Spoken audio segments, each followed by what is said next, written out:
Que se passerait-il si une météorite géante percutait notre planète aujourd'hui?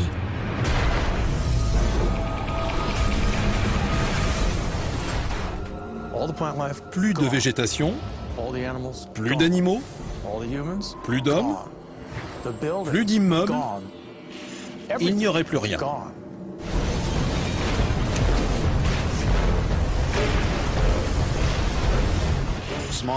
De faibles impacts ont lieu en permanence.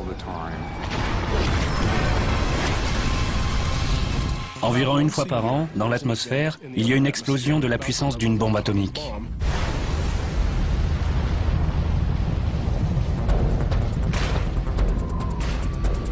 La technologie pourrait-elle nous aider? Ou serions-nous destinés à connaître le même sort que les dinosaures? Ce serait comme dans le film Mad Max. La plupart d'entre nous ne résisteraient pas à un nouvel âge de pierre. Pas moi en tout cas. L'humanité survivrait-elle à une extinction massive?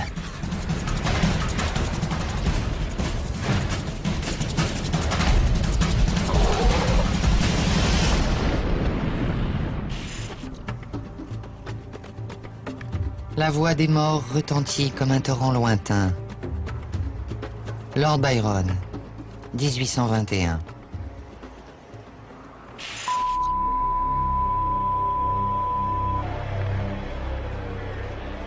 Imaginez ce bulletin d'information à la télévision nationale.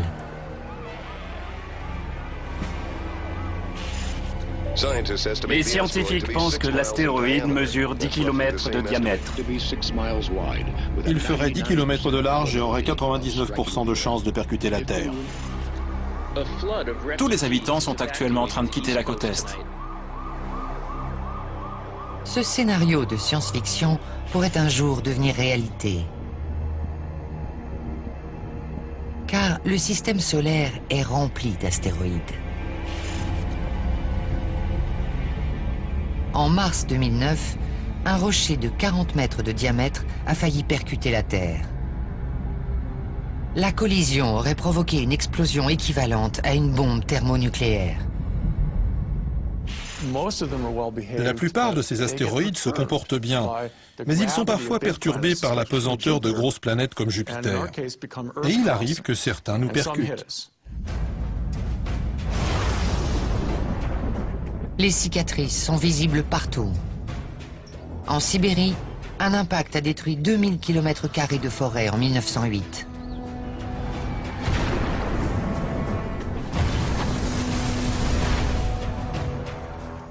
En Arizona, une météorite a laissé derrière elle un trou béant en s'écrasant il y a 50 000 ans.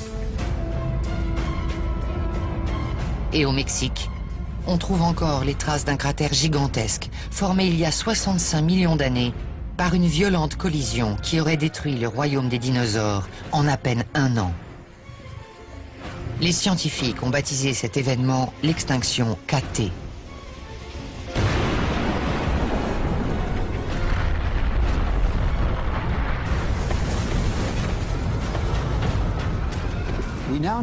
On sait maintenant que la météorite s'est écrasée dans la péninsule du Yucatan au Mexique. Elle a formé un cratère de presque 200 km de diamètre et soulevé un énorme nuage de poussière.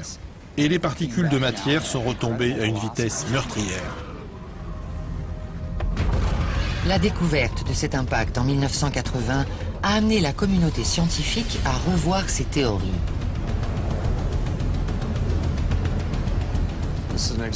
Cette découverte a radicalement changé notre façon de percevoir le monde. Et pas seulement au niveau scientifique, mais aussi au niveau culturel. Des films comme Deep Impact et Armageddon se sont inspirés de conférences auxquelles j'ai assisté sur le thème « Qu'est-il arrivé à notre monde et que devrait-on faire si la même catastrophe se produisait aujourd'hui ?»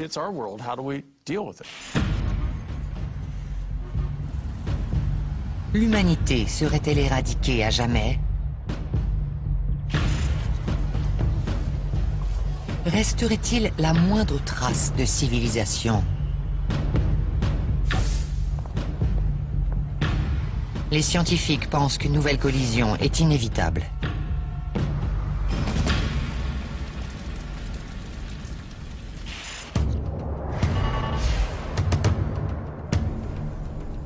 Cette histoire se passe dans un avenir relativement proche. Un astéroïde est détecté alors qu'il traverse le cosmos. Il est tout d'abord baptisé, puis catégorisé, comme les milliers d'astéroïdes qui traversent notre système solaire. Mais une fois sa trajectoire définie, un sinistre constat se fait jour. L'astéroïde se dirige droit sur la Terre.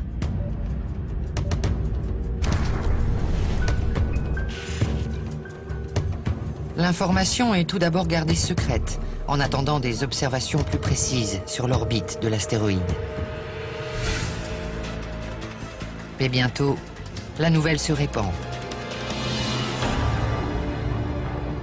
En quelques jours, le monde entier apprend que toute forme de vie sur Terre est menacée.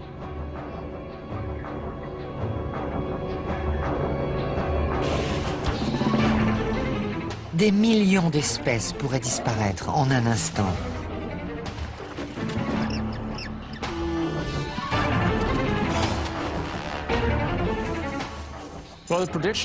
L'annonce que la Terre va être frappée produirait le même effet chez les gens que si on leur apprenait qu'ils sont atteints d'une maladie incurable et qu'ils n'ont plus que quelques temps à vivre. Ils traverseraient tout d'abord une phase de déni et de colère, puis finiraient par l'accepter. Contrairement aux hommes, les dinosaures ne possédaient pas l'intelligence nécessaire pour anticiper la catastrophe. Mais nous pouvons nous y préparer.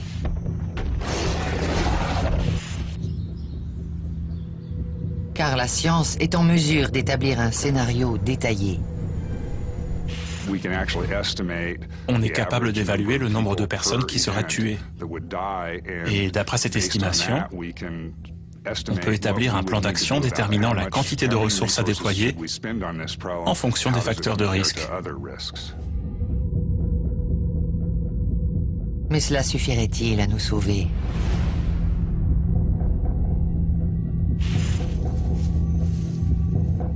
Les rescapés de l'extinction KT étaient de petits animaux capables de se réfugier sous terre en attendant la fin du cataclysme.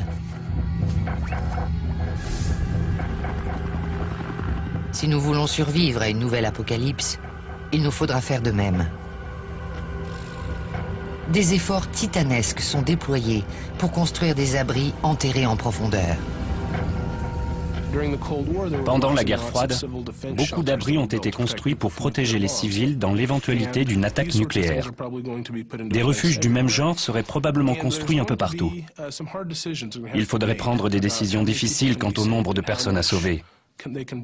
Et il leur faudrait suffisamment de vivres pour tenir très longtemps. Comment construire des habitations provisoires pour des milliards de personnes?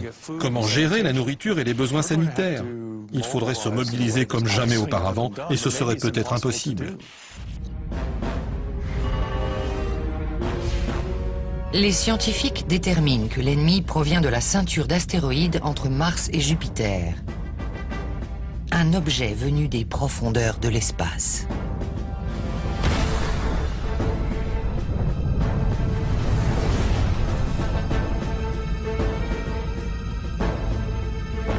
Le rocher mesure 10 km de large, comme celui qui aurait tué les dinosaures il y a 65 millions d'années.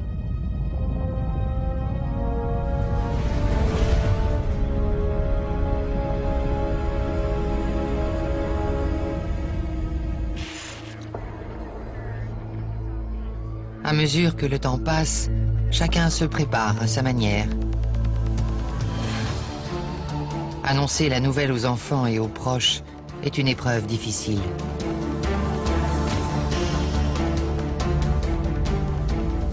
Car si tout porte à croire que nous possédons la technologie nécessaire pour modifier la trajectoire d'un astéroïde, à l'heure actuelle, il n'en est rien. Personne ne peut sauver la planète de cet ennemi.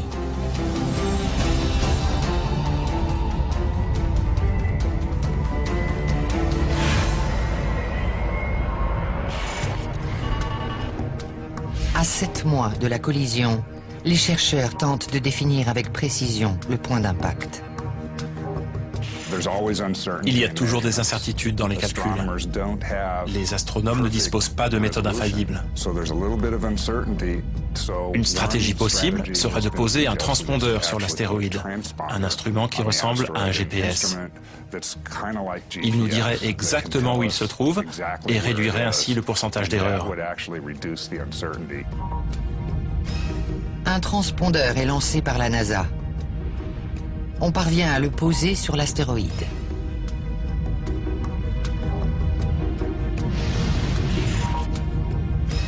Grâce à un système de panneaux solaires, le transpondeur commence à envoyer ses coordonnées vers la Terre. Le point d'impact est défini. La cible est l'une des régions les plus peuplées du globe, l'agglomération de New York.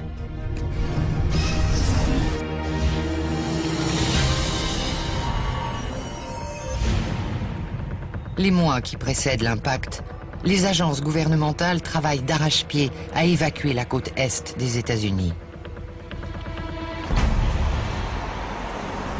Plusieurs millions de personnes vivent le long de ces côtes. Toutes doivent partir vers l'ouest. Pendant des mois, des embouteillages gigantesques bloquent les accès vers l'intérieur du pays. C'est un véritable cauchemar logistique. Comment se préparer à la fin du monde?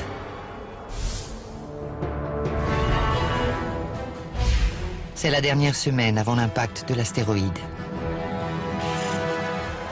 Le monde est pris de panique. Dans les grandes villes, des manifestants descendent dans la rue, accusant le gouvernement de ne pas prendre les mesures nécessaires.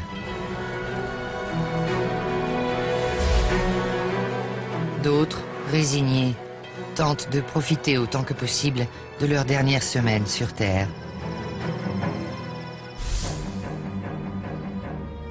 Mais personne ne peut échapper au sinistre compte à rebours.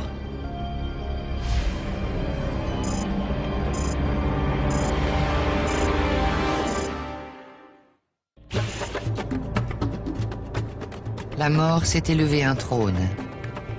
Edgar Allan Poe, 1831.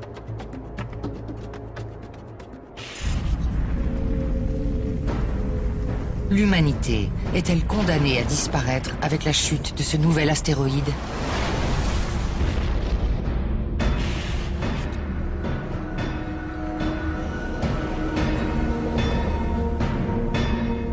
Dans 3 jours, un rocher plus grand que le mont Everest s'écrasera sur la ville de New York.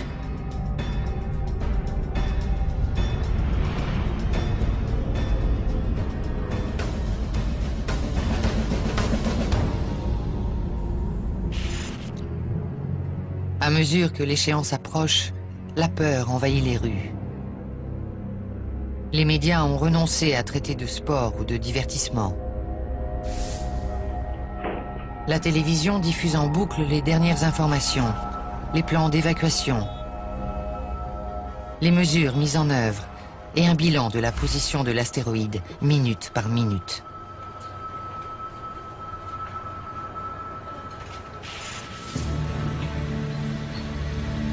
Les abris souterrains construits les mois précédents par le gouvernement sont déjà occupés.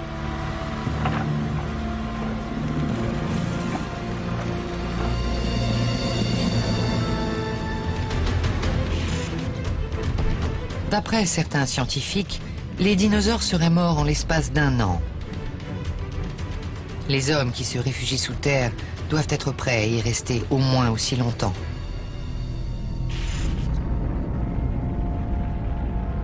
Les dernières heures défilent. L'astéroïde, dont la vitesse est 10 fois supérieure à celle d'une balle de revolver, parcourt la dernière ligne droite en un éclair.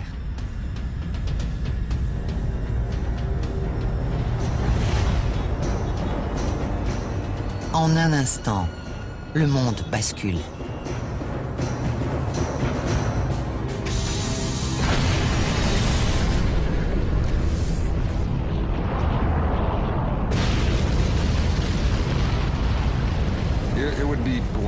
Le choc serait aveuglant. Si un astéroïde pénétrait dans l'atmosphère, sa vitesse serait telle qu'il brillerait plus intensément que le Soleil.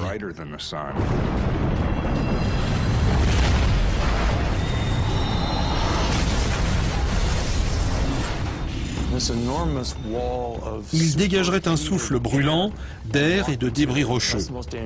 C'est l'aspect le plus dangereux, car la chaleur consumerait les chairs, la matière, les arbres, mais aussi les immeubles et tout sur son passage.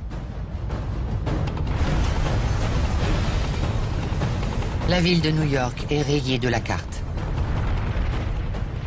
La collision est si violente qu'en 2 secondes, ses principaux quartiers sont ensevelis au fond d'un trou de 60 km de profondeur. Cette masse de débris broyés et chauffée par la collision produit une énergie équivalente à 100 millions de bombes à hydrogène.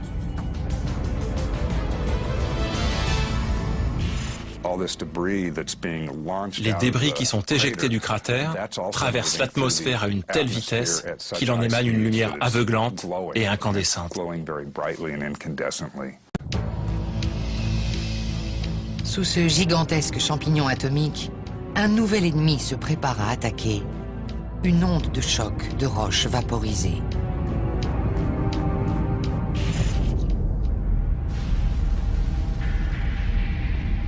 La même chose se serait produite dans le Yucatan il y a 65 millions d'années. Les scientifiques pensent qu'un mur de vapeur charriant des débris s'est dirigé vers le nord-ouest. Tous les animaux sur son chemin, y compris les dinosaures, auraient été brûlés vifs. Cette fois, tout ce qui se trouve dans un rayon de 800 km autour de New York est anéanti par l'onde de choc.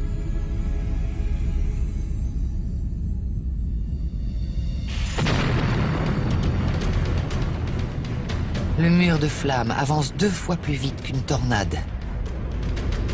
Il ne laisse rien dans son sillage.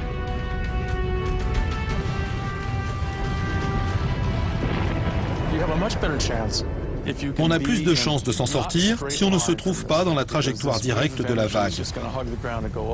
Si on se trouve plus haut ou plus bas, on peut encore en réchapper. Mais tout ce qui se trouve au niveau de la mer est rasé depuis la zone d'impact. Il faudra 1 heure pour que l'onde de choc se dissipe. Mais ensuite, il n'y aura plus de répit. Car une terrible réaction en chaîne vient d'être lancée.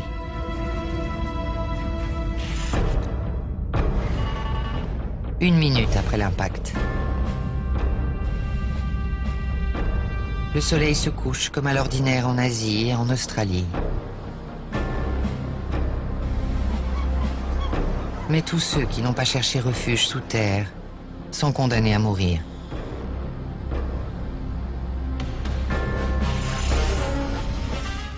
Au nord-est des États-Unis, peu après l'onde de choc, un gigantesque tremblement de terre s'élève de la croûte terrestre.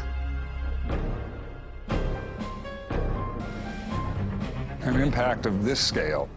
impact de cette ampleur produirait tellement d'énergie que l'onde de pression déclencherait un séisme à l'échelle globale.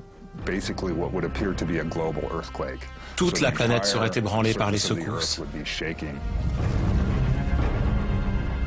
Au temps des dinosaures, l'astéroïde a généré un séisme de magnitude 13. Mais en l'absence d'infrastructures et d'édifices, les dégâts ont été limités.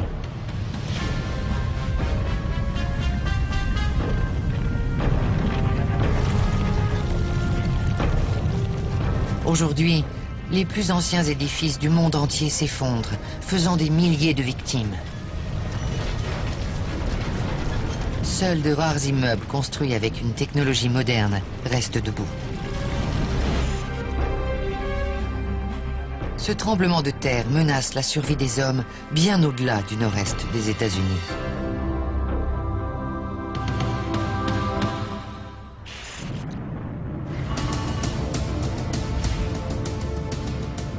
En 1 heure, rien n'est épargné. La région entière est enfouie sous le plus gigantesque nuage que la Terre ait jamais connu. Et le pire reste à venir. car l'événement le plus meurtrier de l'extinction des dinosaures n'était pas la collision initiale, mais la réaction en chaîne qui a suivi. Ceux qui ont survécu à la météorite seront bientôt assaillis par une pluie de feu.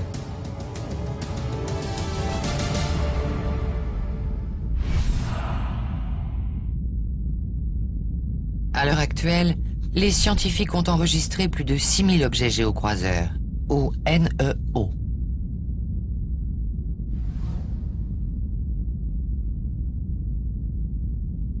Il s'agit d'astéroïdes qui croisent parfois l'orbite terrestre lors de leur voyage dans le système solaire. Comment les scientifiques localisent-ils ces objets potentiellement dangereux ?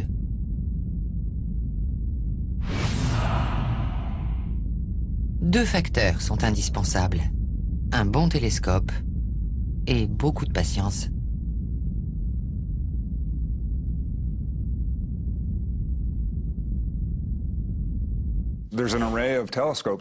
Des télescopes sont postés tout autour du monde et beaucoup sont automatisés. Les astronomes scrutent le ciel en permanence. Les astéroïdes ne sont pas faciles à voir, mais ils se déplacent. Donc, si on compare plusieurs clichés de la même région du ciel, les objets qui semblent bouger par rapport aux étoiles sont probablement en orbite.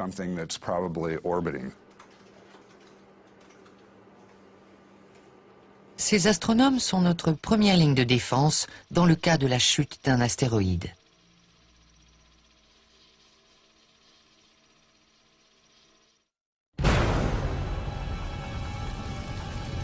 Le pire cauchemar planétaire est en train de devenir réalité.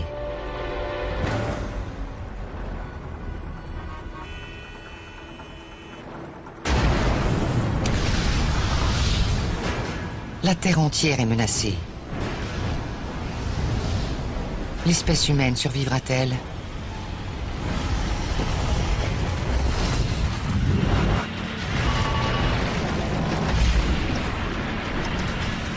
Plusieurs heures après la chute d'une météorite sur New York, des millions de personnes sont mortes.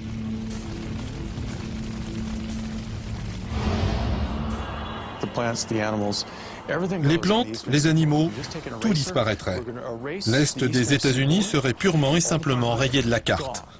Plus de végétation, plus d'animaux, plus d'hommes, plus d'immeubles, plus de routes, d'aéroports, de chemins de fer. Il n'y aurait plus rien. L'étendue de la catastrophe est aggravée par l'explosion aérienne de débris rocheux propulsés dans l'atmosphère lors de l'impact.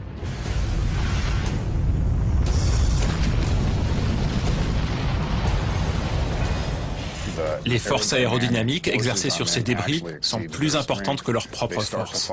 Les débris se désagrègent et pénètrent dans l'atmosphère à une telle vitesse qu'ils explosent. Les scientifiques ont anticipé ces explosions aériennes suite à l'événement de la Tunguska, survenu en Sibérie en 1908.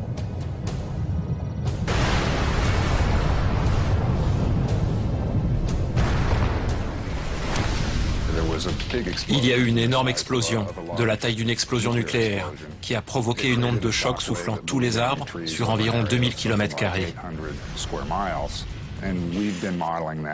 On a tenté de comprendre ce qui s'était passé d'un point de vue physique. Je pense qu'un impact aussi violent provoquerait beaucoup d'effets secondaires.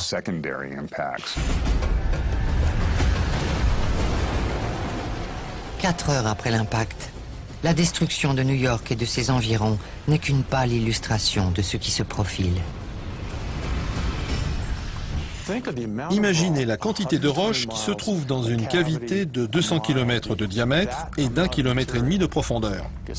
Et imaginez la quantité de matière propulsée dans l'espace, gros fragments et particules de poussière mélangées.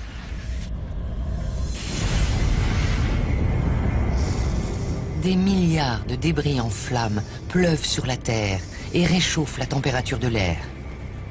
La planète devient un four.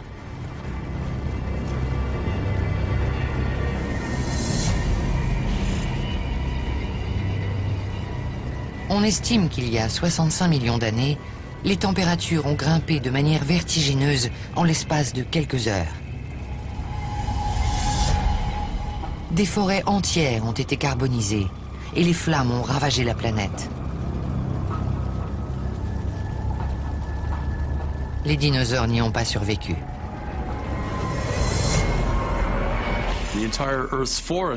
On pense que toutes les forêts de la planète ont brûlé à la fin du Crétacé. La même chose nous attendrait.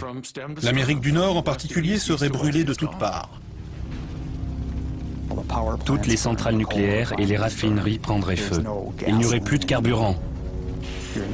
Toutes les infrastructures seraient ravagées par les flammes. 6 heures après l'impact, la Terre est un gigantesque brasier. Les monuments sont réduits en cendres. Des milliers d'années d'efforts sont réduits à néant en quelques heures. Les êtres humains restés à la surface n'ont aucune chance de s'en sortir. Il faut se réfugier sous terre. Aucun bâtiment, même la maison en briques des 3 petits cochons, ne peut rien contre ce grand méchant loup. Il faut s'enterrer. L'abri souterrain idéal est assez proche des abris anti-bombardement de la guerre froide. Il doit être creusé en profondeur, à au moins 3 mètres en sous-sol. Il doit disposer d'une source d'eau et d'énergie, ainsi que de filtres à air extérieurs. Mais aussi d'un système de sanitaire efficace. Sans le savoir, les survivants qui se réfugient sous terre font exactement ce que leurs ancêtres ont fait il y a 65 millions d'années. Les premiers mammifères, des petits animaux de la taille de rongeurs, se sont tapis dans des terriers ou des grottes souterraines.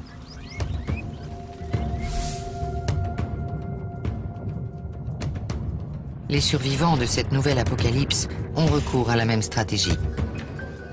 Ils sont en sécurité pour l'instant. Mais pour combien de temps?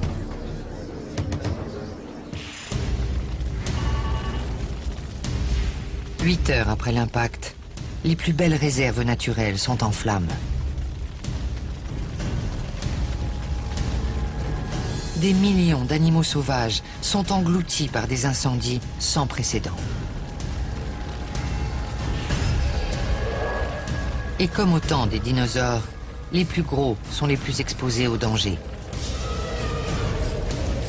On sait que, lors de l'extinction Kt, aucun animal de plus de 5 ou 10 kilos n'a survécu. Car plus on est gros, plus on a besoin d'énergie. Au Crétacé, c'était les dinosaures. Aujourd'hui, ce seraient les grands mammifères. Toutes ces espèces déjà menacées disparaissent à jamais. Pensez aux éléphants, dont la gestation dure pratiquement 2 ans pour donner naissance à un seul petit. C'est très dur pour eux de gonfler leur rang face à une menace d'extinction. Pendant des jours entiers, le monde se consume, laissant place à un immense désert calciné. La proportion de fumée, de suie et de débris dans l'air fait écran aux rayons solaires. L'obscurité descend lentement sur la planète. La nuit, l'ombre de la lumière et la vie, l'ombre de la mort. Algernon Swinburne, 1865.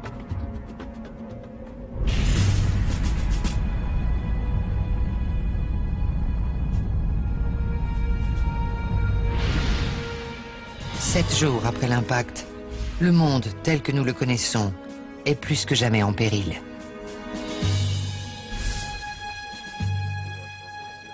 Les rescapés se cachent dans des bunkers souterrains,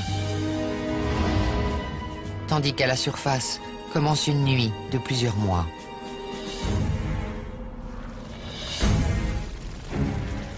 Elle pourrait suffire à affamer les survivants.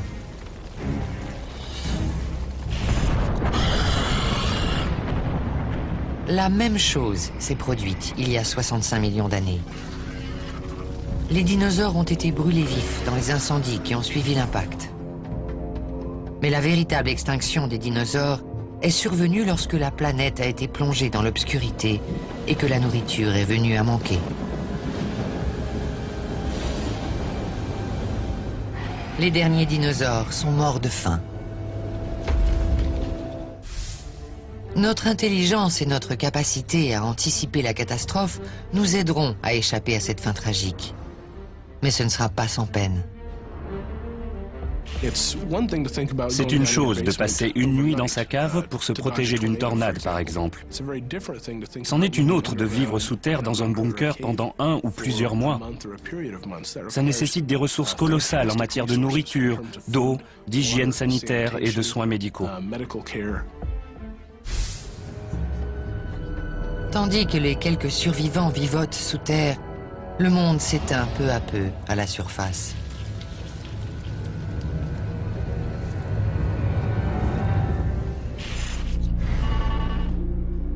Un mois après l'impact, la Terre est une planète fantôme qui continue à changer de visage dans l'obscurité.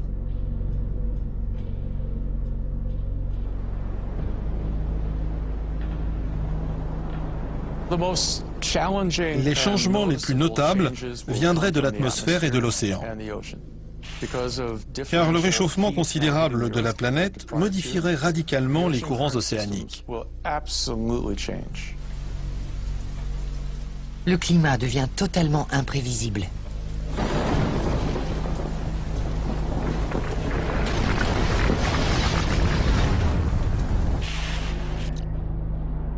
Certaines régions sont ensevelies sous la neige.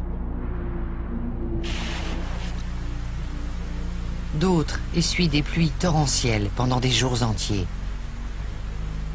Là où il n'y a pas de mousson, il y en aurait une. Là où il pleut beaucoup, il ne pleuvrait plus. Les déserts fleuriraient et les forêts humides s'assécheraient. Et le climat ne cesserait de changer. Enfin, la fumée se dissipe. 1 an après l'impact, le soleil darde enfin ses rayons. Il y a 65 millions d'années, le soleil s'est levé sur un monde sans dinosaures, exterminé en moins d'1 an.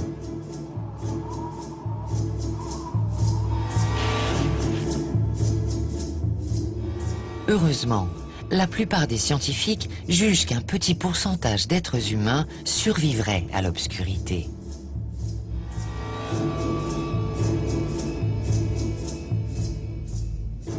L'avenir de l'humanité est assuré par les quelques rescapés terrés dans leur abri souterrain.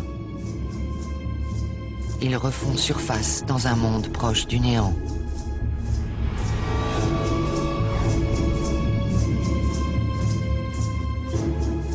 Les villes sont détruites. Il n'y a ni électricité, ni téléphone, ni radio. Les voitures et appareils électroniques ne sont plus d'aucune utilité. L'humanité se retrouve brusquement revenue à l'âge de pierre. Ce serait comme dans le film Mad Max. On en serait réduit à manger des boîtes de pâté pour chiens trouvées dans les décombres. Si quelques individus parvenaient à survivre, ils ne referaient pas surface avec toute la technologie moderne. Car les plus adaptés à ce nouveau monde ne sont pas toujours les plus prospères. On aimerait se dire que les survivants seraient des habitants de grandes villes comme Chicago, New York ou Paris qui se seraient réfugiés dans des abris. Mais il s'agirait plutôt de gens éloignés de la zone d'impact et qui vivraient déjà très simplement. Ils n'auraient pas besoin de s'adapter à une existence sans technologie, car ils y seraient déjà habitués.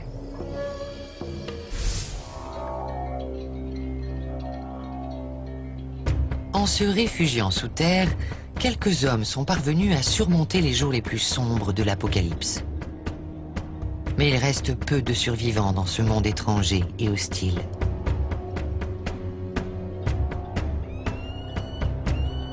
Parmi ces grands espaces, soudain vidés de toute population humaine, certains animaux s'épanouissent.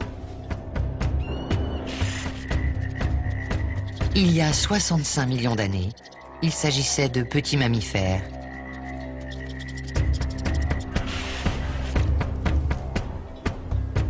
Le malheur des uns faisant souvent le bonheur des autres, de nouvelles espèces évoluent et profitent du déclin de la civilisation.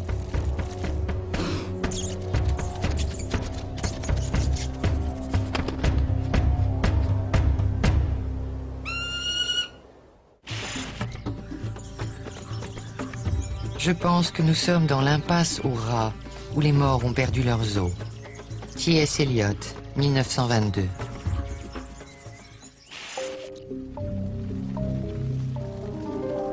Lorsque les dinosaures ont été balayés de la surface de la Terre, nos très lointains ancêtres ont lentement repeuplé la planète. C'est le début du Cénozoïque, l'âge des mammifères, qui se poursuit de nos jours. Des milliers d'années après une nouvelle collision de météorites, quelles espèces combleraient le vide laissé par l'humanité dans la chaîne alimentaire?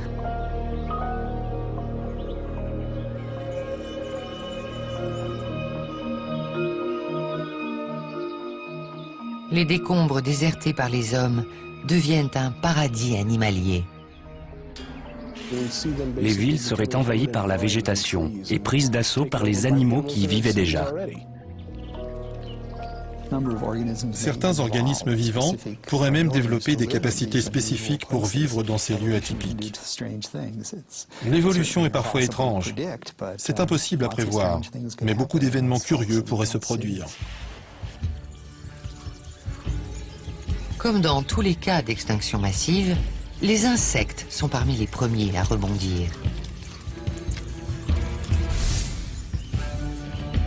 Une espèce en particulier s'épanouit parmi les ruines, les cafards. Ils existent depuis 350 millions d'années et ont déjà survécu à plusieurs extinctions massives. Rien ne porte à croire qu'ils succomberont à celle-ci. Au contraire, l'abondance de détritus et l'absence de concurrence les transforment en géants.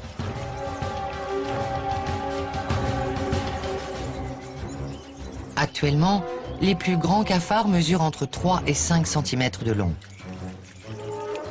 Ceux-ci atteignent facilement les 30 cm.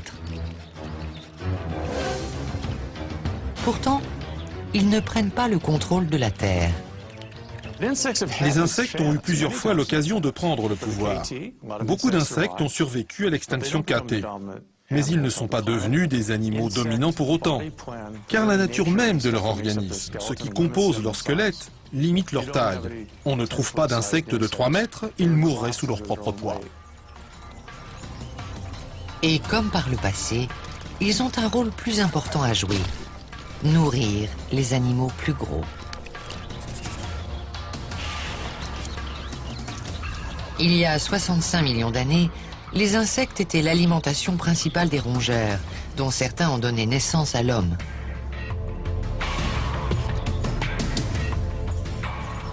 Une situation similaire se produirait dans l'éventualité d'une apocalypse. Un gigantesque cataclysme frappe la planète et élimine tous les grands mammifères. Et que reste-t-il? Des rats. Vous vous rendez compte? Les rongeurs sont bien adaptés à une évolution rapide et c'est exactement ce qu'il faut après un tel impact. Il faut pouvoir s'adapter rapidement car beaucoup de créneaux sont à prendre. Durant la période qui suit la collision, les rats grandissent jusqu'à atteindre la taille d'un chien.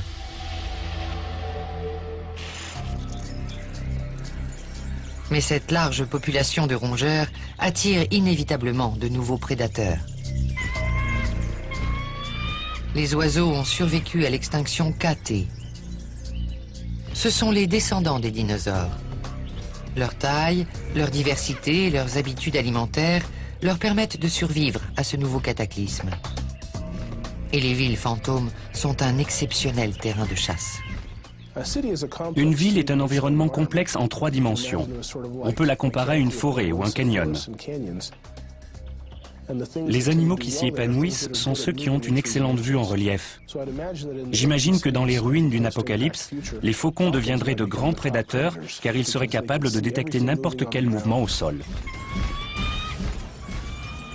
Du ciel, les faucons traquent les rats géants.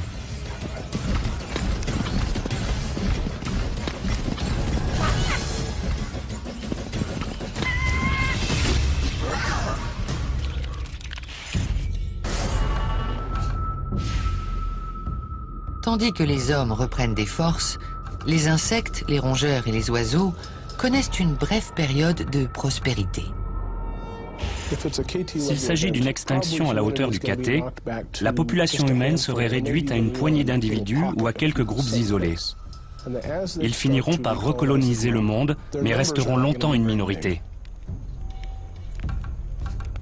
Très lentement, l'humanité parviendra à se reconstruire. On ne peut pas prédire à quoi ressemblera la vie des survivants. Mais une question les taraudera sûrement. Tous les moyens possibles ont-ils été mis en œuvre pour contrer l'apocalypse?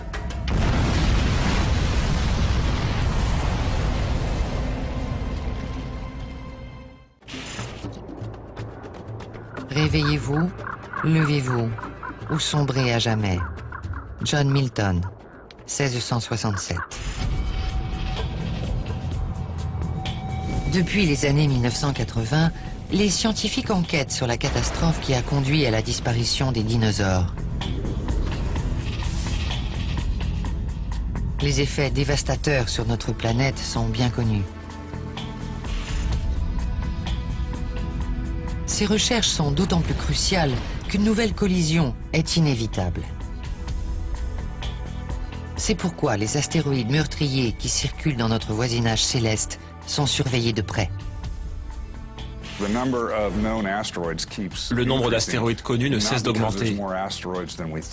Non pas parce qu'il y en a plus, mais parce qu'on a davantage de moyens pour les étudier. Aucun des astéroïdes découverts à ce jour n'est sur une trajectoire d'impact, mais beaucoup frôlent la planète régulièrement.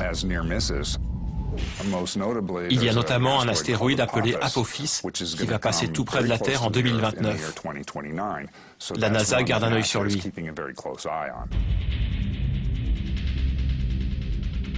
Deux stratégies ont été envisagées pour éviter l'impact. Détruire l'astéroïde ou modifier sa trajectoire.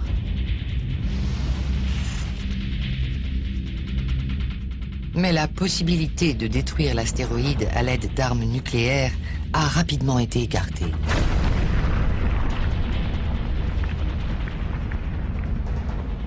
La dernière chose à faire est de le détruire. Car si on fait sauter un astéroïde d'1 milliard de tonnes, on se retrouve avec une multitude de morceaux pesant des millions de tonnes.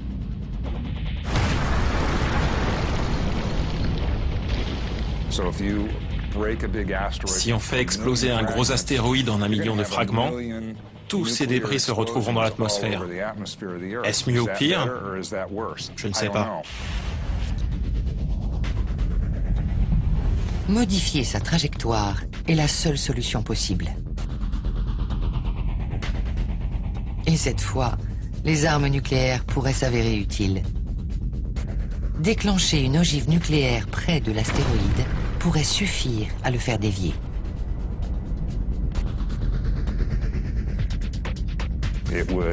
Une partie serait éjectée dans une direction et la partie principale serait repoussée à l'opposé.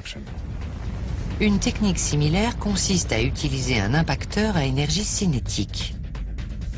Un objet en métal placé sur la trajectoire de l'astéroïde. C'est une collision minuscule. Mais en s'y prenant assez tôt, elle peut permettre de modifier suffisamment la trajectoire.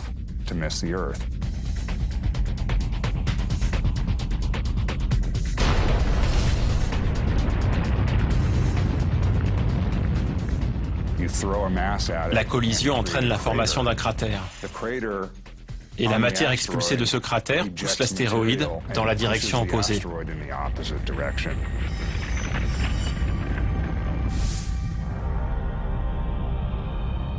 Une méthode plus sophistiquée consiste à envoyer une navette spatiale appelée tracteur de pesanteur à la rencontre de l'astéroïde. Sa pesanteur pourrait suffire à dévier progressivement la trajectoire de l'astéroïde.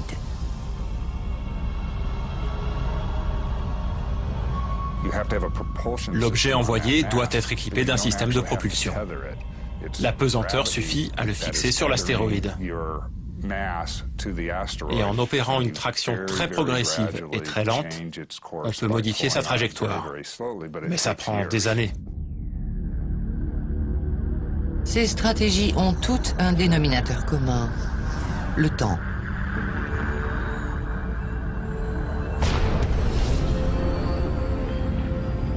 Il faudrait environ 20 ans pour que les techniques les plus prometteuses fonctionnent. C'est un peu comme sur l'autoroute. Si on remarque un obstacle à temps, il suffit d'incliner légèrement le volant pour le contourner. Si l'obstacle survient à la dernière minute, il faut donner un grand coup de volant. Même problème ici. Mieux vaut ne pas avoir à éviter brusquement l'astéroïde. L'intelligence est notre meilleur atout. Elle permet d'anticiper les catastrophes potentielles et de nous y préparer. Les dinosaures n'ont pas eu cette chance.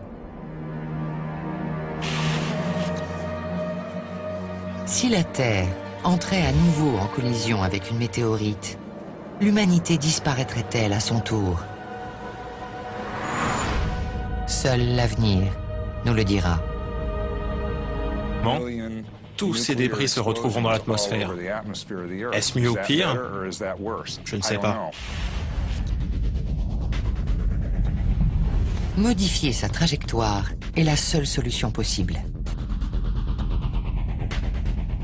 Et cette fois, les armes nucléaires pourraient s'avérer utiles. Déclencher une ogive nucléaire près de l'astéroïde pourrait suffire à le faire dévier.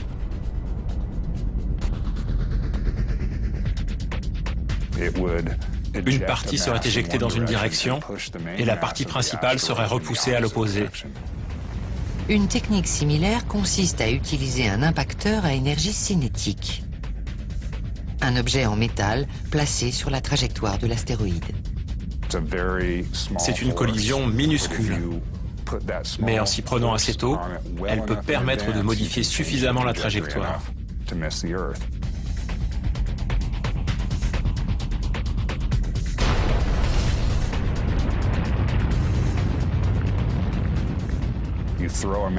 La collision entraîne la formation d'un cratère.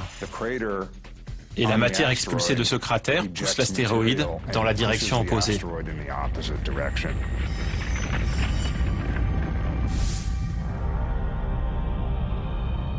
Une méthode plus sophistiquée consiste à envoyer une navette spatiale appelée tracteur de pesanteur à la rencontre de l'astéroïde.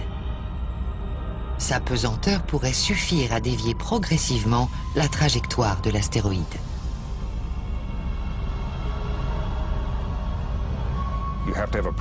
L'objet envoyé doit être équipé d'un système de propulsion. La pesanteur suffit à le fixer sur l'astéroïde.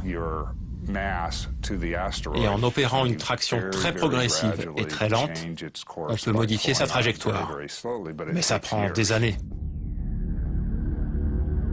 Ces stratégies ont toutes un dénominateur commun, le temps.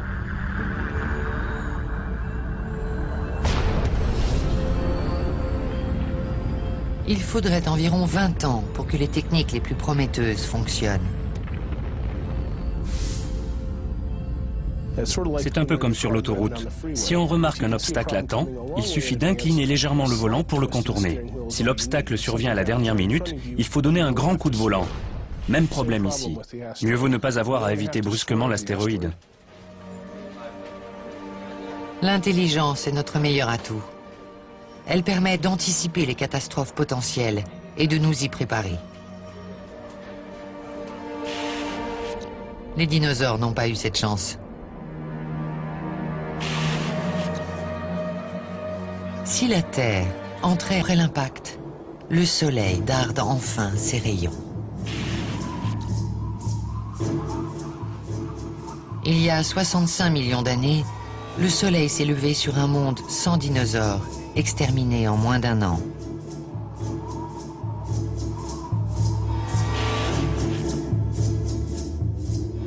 Heureusement, la plupart des scientifiques jugent qu'un petit pourcentage d'êtres humains survivrait à l'obscurité.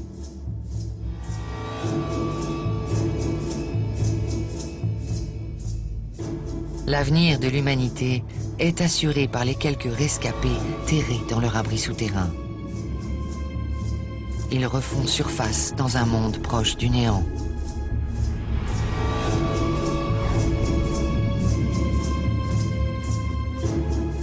Les villes sont détruites. Il n'y a ni électricité, ni téléphone, ni radio. Les voitures et appareils électroniques ne sont plus d'aucune utilité.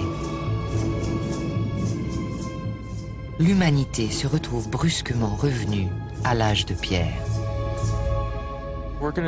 Ce serait comme dans le film Mad Max.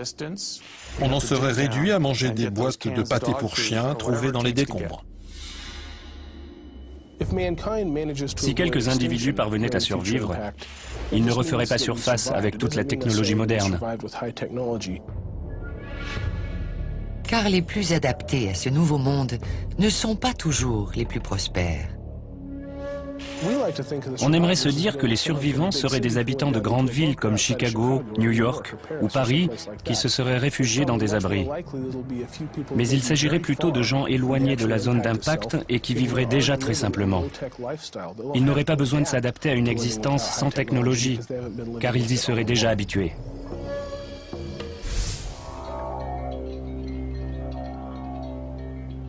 En se réfugiant sous terre, quelques hommes sont parvenus à surmonter les jours les plus sombres de l'apocalypse. Mais il reste peu de survivants dans ce monde étranger et hostile.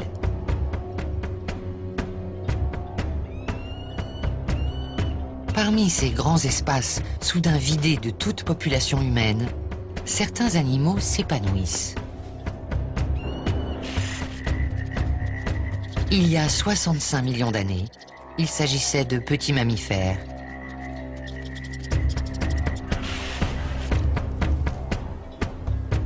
Le malheur des uns faisant souvent le bonheur des autres, de nouvelles espèces évoluent et profitent du déclin de la civilisation.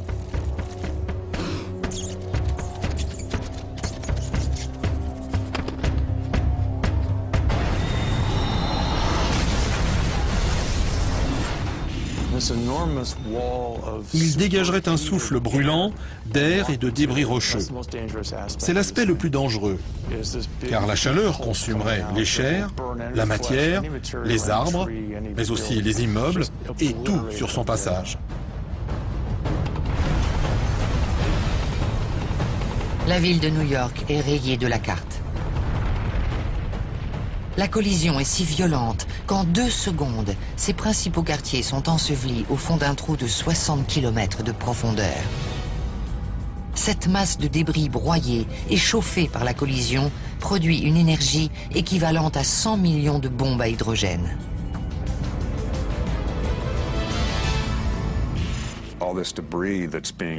Les débris qui sont éjectés du cratère traversent l'atmosphère à une telle vitesse qu'il en émane une lumière aveuglante et incandescente.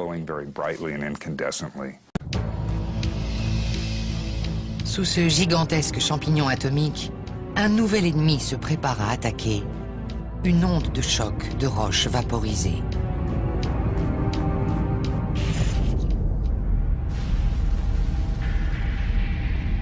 La même chose se serait produite dans le Yucatan il y a 65 millions d'années. Les scientifiques pensent qu'un mur de vapeur charriant des débris s'est dirigé vers le nord-ouest. Tous les animaux sur son chemin, y compris les dinosaures, auraient été brûlés vifs.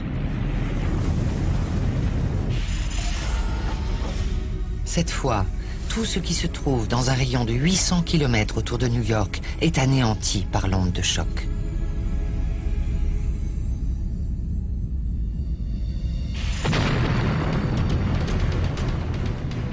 Le mur de flammes avance 2 fois plus vite qu'une tornade. Il ne laisse rien dans son sillage.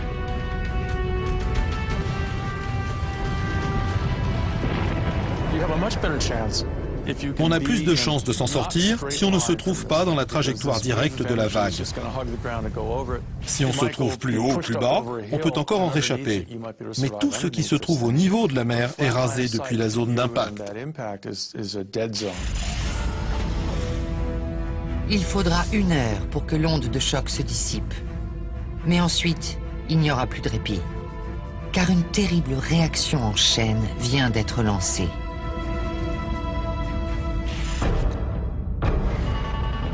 Une minute après l'impact. Le soleil se couche comme à l'ordinaire en Asie et en Australie.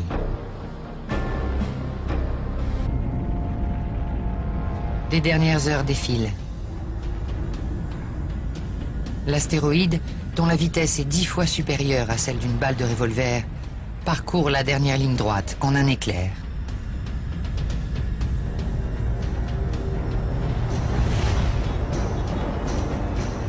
En un instant, le monde bascule.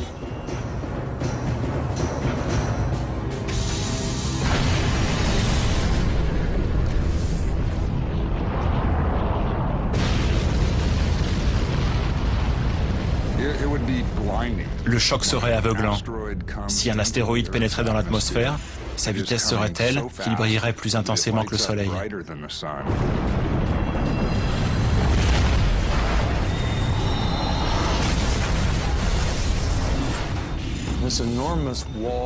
Il dégagerait un souffle brûlant d'air et de débris rocheux. C'est l'aspect le plus dangereux, car la chaleur consumerait les chairs, la matière, les arbres, mais aussi les immeubles et tout sur son passage. La ville de New York est rayée de la carte. La collision est si violente qu'en 2 secondes, ses principaux quartiers sont ensevelis au fond d'un trou de 60 km de profondeur.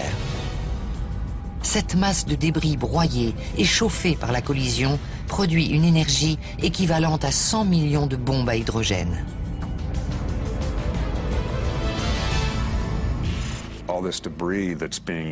Les débris qui sont éjectés du cratère traversent l'atmosphère à une telle vitesse qu'il en émane une lumière aveuglante et incandescente. Sous ce gigantesque champignon atomique, un nouvel ennemi se prépare à attaquer. Une onde de choc de roches vaporisées.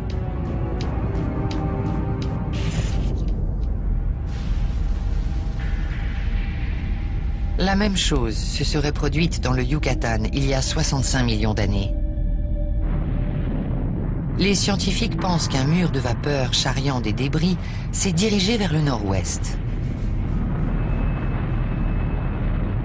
Tous les animaux sur son chemin, y compris les dinosaures, auraient été brûlés vifs.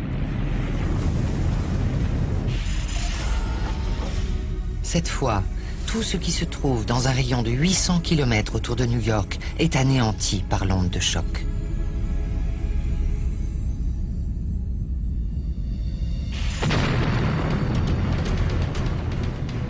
Le mur de flammes avance 2 fois plus vite qu'une tornade. Il ne laisse rien dans son sillage. Mais la possibilité de détruire l'astéroïde à l'aide d'armes nucléaires a rapidement été écartée.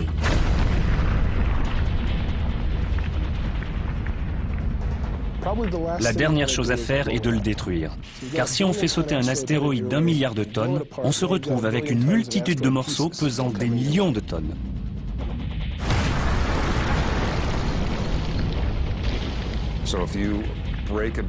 Si on fait exploser un gros astéroïde en 1 million de fragments, tous ces débris se retrouveront dans l'atmosphère. Est-ce mieux ou pire? Je ne sais pas. Modifier sa trajectoire est la seule solution possible. Et cette fois, les armes nucléaires pourraient s'avérer utiles. Déclencher une ogive nucléaire près de l'astéroïde pourrait suffire à le faire dévier.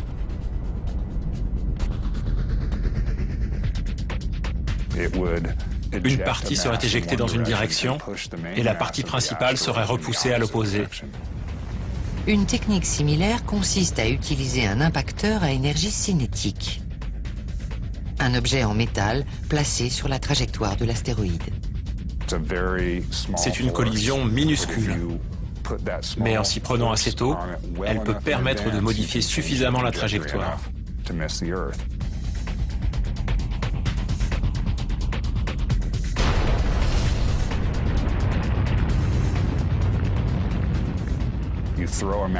La collision entraîne la formation d'un cratère. Et la matière expulsée de ce cratère pousse l'astéroïde dans la direction opposée.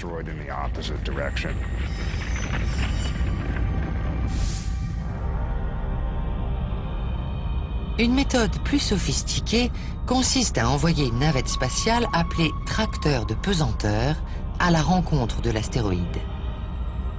Sa pesanteur pourrait suffire à dévier progressivement la trajectoire de l'astéroïde.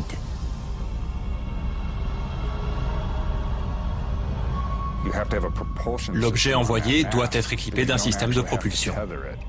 La pesanteur suffit à le fixer sur l'astéroïde. Et en opérant une traction très progressive et très lente, on peut modifier sa trajectoire. Mais ça prend des années. Ces stratégies ont toutes un dénominateur commun, le temps.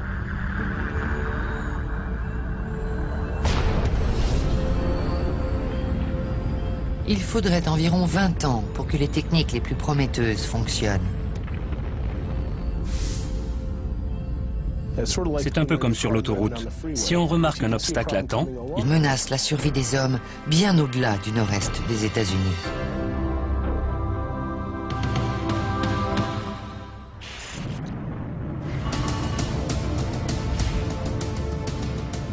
En une heure, rien n'est épargné. La région entière est enfouie sous le plus gigantesque nuage que la Terre ait jamais connu. Et le pire reste à venir. Car l'événement le plus meurtrier de l'extinction des dinosaures n'était pas la collision initiale, mais la réaction en chaîne qui a suivi. Ceux qui ont survécu à la météorite seront bientôt assaillis par une pluie de feu.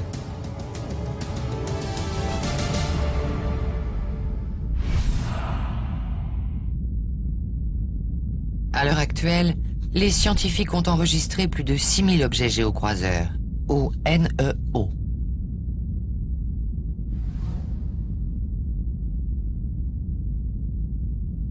Il s'agit d'astéroïdes qui croisent parfois l'orbite terrestre lors de leur voyage dans le système solaire. Comment les scientifiques localisent-ils ces objets potentiellement dangereux ?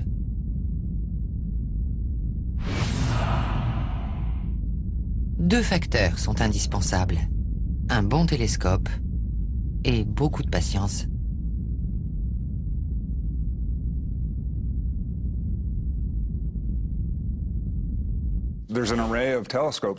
Des télescopes sont postés tout autour du monde et beaucoup sont automatisés. Les astronomes scrutent le ciel en permanence. Les astéroïdes ne sont pas faciles à voir, mais ils se déplacent. Donc, si on compare plusieurs clichés de la même région du ciel, les objets qui semblent bouger par rapport aux étoiles sont probablement en orbite.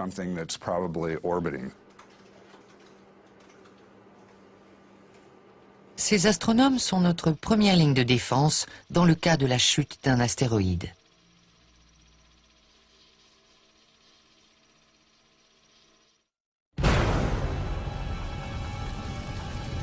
Le pire cauchemar planétaire est en train de devenir réalité.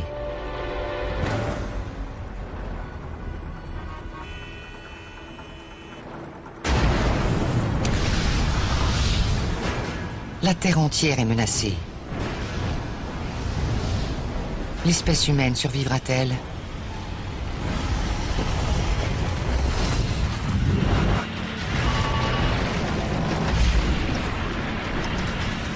Plusieurs heures après la chute d'une météorite sur New York, des millions de personnes sont mortes. Cette histoire se passe dans un avenir relativement proche. Un astéroïde est détecté alors qu'il traverse le cosmos. Il est tout d'abord baptisé, puis catégorisé, comme les milliers d'astéroïdes qui traversent notre système solaire. Mais une fois sa trajectoire définie, un sinistre constat se fait jour. L'astéroïde se dirige droit sur la Terre.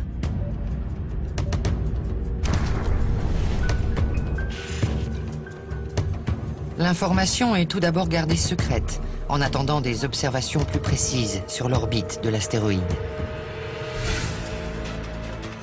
Mais bientôt, la nouvelle se répand. En quelques jours, le monde entier apprend que toute forme de vie sur Terre est menacée.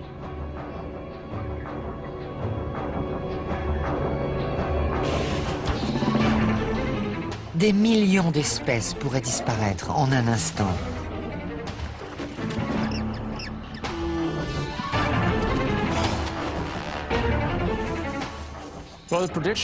L'annonce que la Terre va être frappée produirait le même effet chez les gens que si on leur apprenait qu'ils sont atteints d'une maladie incurable et qu'ils n'ont plus que quelques temps à vivre. Ils traverseraient tout d'abord une phase de déni et de colère, puis finiraient par l'accepter. Contrairement aux hommes, les dinosaures ne possédaient pas l'intelligence nécessaire pour anticiper la catastrophe. Mais nous pouvons nous y préparer.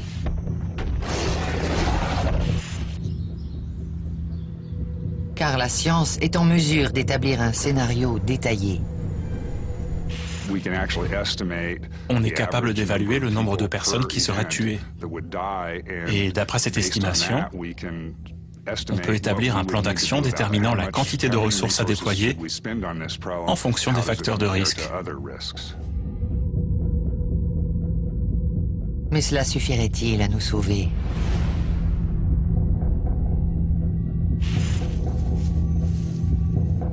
Les rescapés de l'extinction KT étaient de petits animaux capables de se réfugier sous terre en attendant la fin du cataclysme. Si nous voulons survivre à une nouvelle apocalypse, il nous faudra faire de même. Des efforts titanesques sont déployés pour construire des abris enterrés en profondeur. Pendant la guerre froide, beaucoup d'abris ont été construits pour protéger les civils dans l'éventualité d'une attaque nucléaire. Des refuges du même genre seraient probablement construits un peu partout. Il faudrait prendre des décisions. Il doit être creusé en profondeur, à au moins 3 mètres en sous-sol. Il doit disposer d'une source d'eau et d'énergie, ainsi que de filtres à air extérieurs. Mais aussi d'un système de sanitaire efficace. Sans le savoir, les survivants qui se réfugient sous terre font exactement ce que leurs ancêtres ont fait il y a 65 millions d'années. Les premiers mammifères, des petits animaux de la taille de rongeurs, se sont tapis dans des terriers ou des grottes souterraines.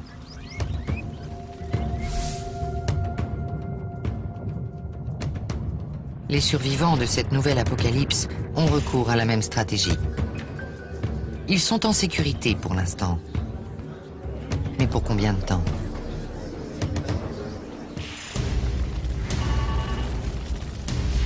« 8 heures après l'impact, les plus belles réserves naturelles sont en flammes. Des millions d'animaux sauvages sont engloutis par des incendies sans précédent. Et comme au temps des dinosaures, les plus gros sont les plus exposés au danger. On sait que, lors de l'extinction KT, aucun animal de plus de 5 ou 10 kilos n'a survécu. Car plus on est gros, plus on a besoin d'énergie. Au Crétacé, c'était les dinosaures. Aujourd'hui, ce seraient les grands mammifères. Toutes ces espèces déjà menacées disparaissent à jamais. Pensez aux éléphants, dont la gestation dure pratiquement 2 ans pour donner naissance à un seul petit. C'est très dur pour eux de gonfler leur rang face à une menace d'extinction. Pendant des jours entiers, le monde se consume, laissant place à un immense désert calciné.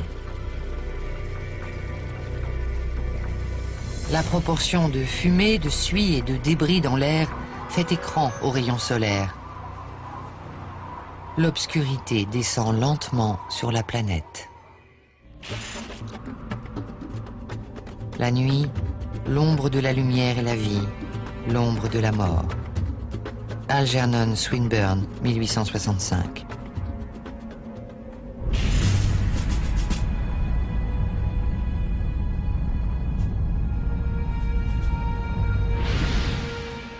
7 jours après l'impact, le monde tel que nous le connaissons est plus que jamais en péril.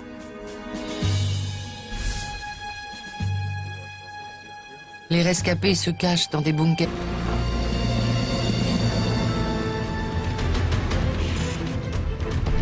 D'après certains scientifiques, les dinosaures seraient morts en l'espace d'1 an. Les hommes qui se réfugient sous terre doivent être prêts à y rester au moins aussi longtemps.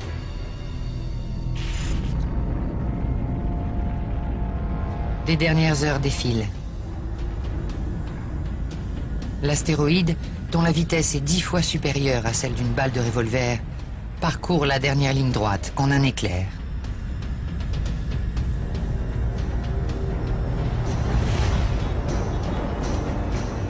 En un instant, le monde bascule.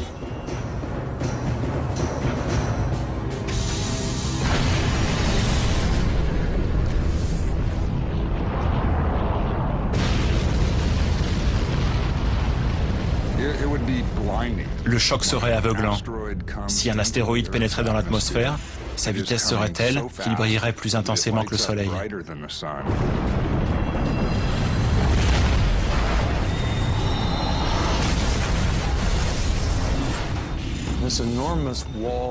Il dégagerait un souffle brûlant d'air et de débris rocheux.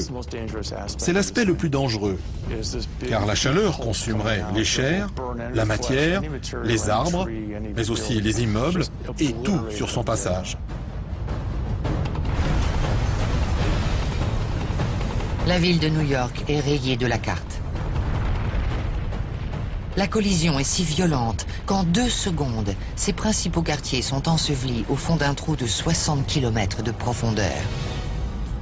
Cette masse de débris broyés et chauffée par la collision produit une énergie équivalente à 100 millions de bombes à hydrogène.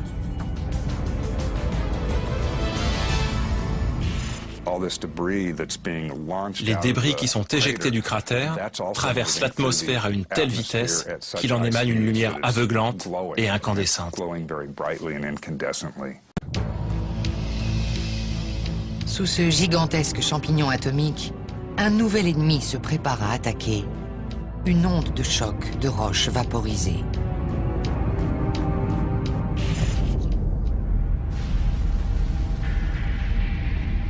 La même chose se serait produite dans le Yucatan il y a 65 millions d'années. Les scientifiques pensent qu'un mur de vapeur charriant des débris s'est dirigé vers le nord-ouest. Tous les animaux sur son chemin, y compris les dinosaures, auraient été brûlés vifs. Cette fois, tout ce qui se trouve dans un rayon de 800 km. Heureusement, la plupart des scientifiques jugent qu'un petit pourcentage d'êtres humains survivrait à l'obscurité.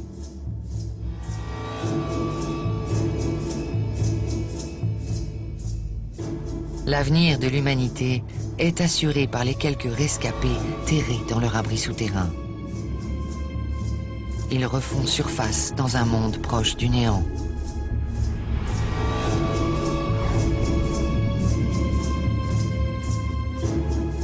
Les villes sont détruites.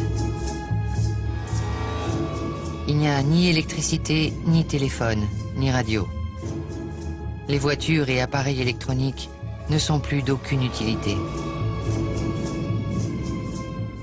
L'humanité se retrouve brusquement revenue à l'âge de pierre. Ce serait comme dans le film Mad Max.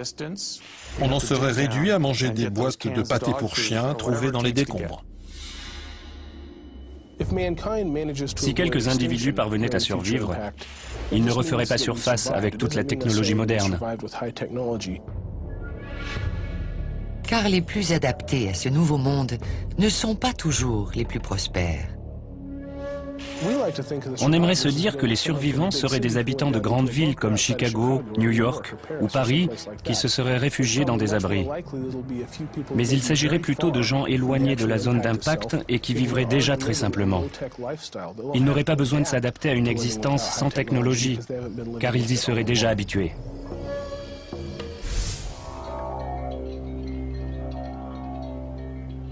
En En se réfugiant sous terre, quelques hommes sont parvenus à surmonter les jours les plus sombres de l'apocalypse. Mais il reste peu de survivants dans ce monde étranger et hostile.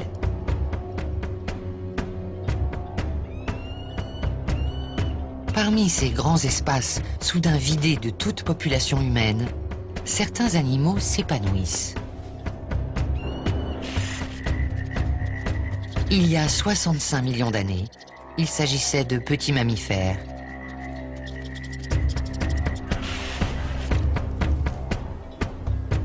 Le malheur des uns faisant souvent le bonheur des autres, de nouvelles espèces évoluent et profitent du déclin de la civilisation.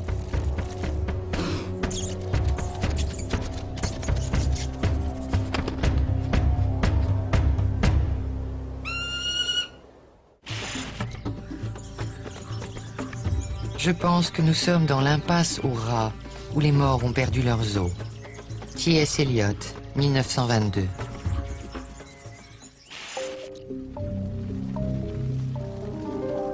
Lorsque les dinosaures ont été balayés de la surface... La plupart de ces astéroïdes se comportent bien, mais ils sont parfois perturbés par la pesanteur de grosses planètes comme Jupiter. Et il arrive que certains nous percutent. Les cicatrices sont visibles partout. En Sibérie, un impact a détruit 2000 km² de forêt en 1908.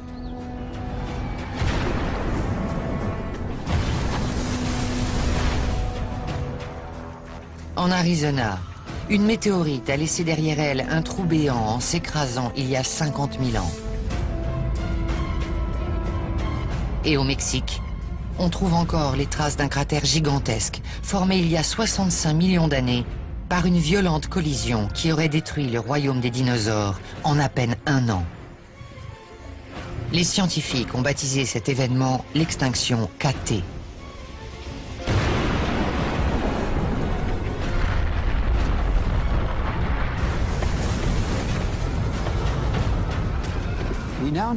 On sait maintenant que la météorite s'est écrasée dans la péninsule du Yucatan au Mexique.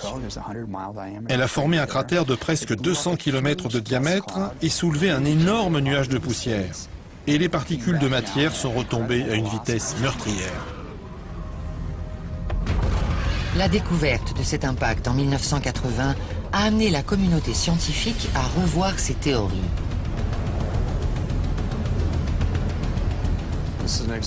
Cette découverte a radicalement changé notre façon de percevoir le monde.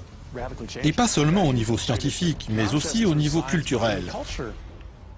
Des films comme Deep Impact et Armageddon se sont inspirés de conférences auxquelles j'ai assisté sur le thème « Qu'est-il arrivé à notre monde et que devrait-on faire si la même catastrophe se produisait aujourd'hui ?»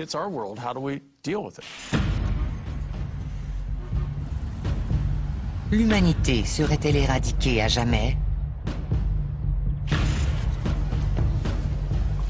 Resterait-il la moindre trace de civilisation? Les scientifiques pensent qu'une nouvelle collision est inévitable.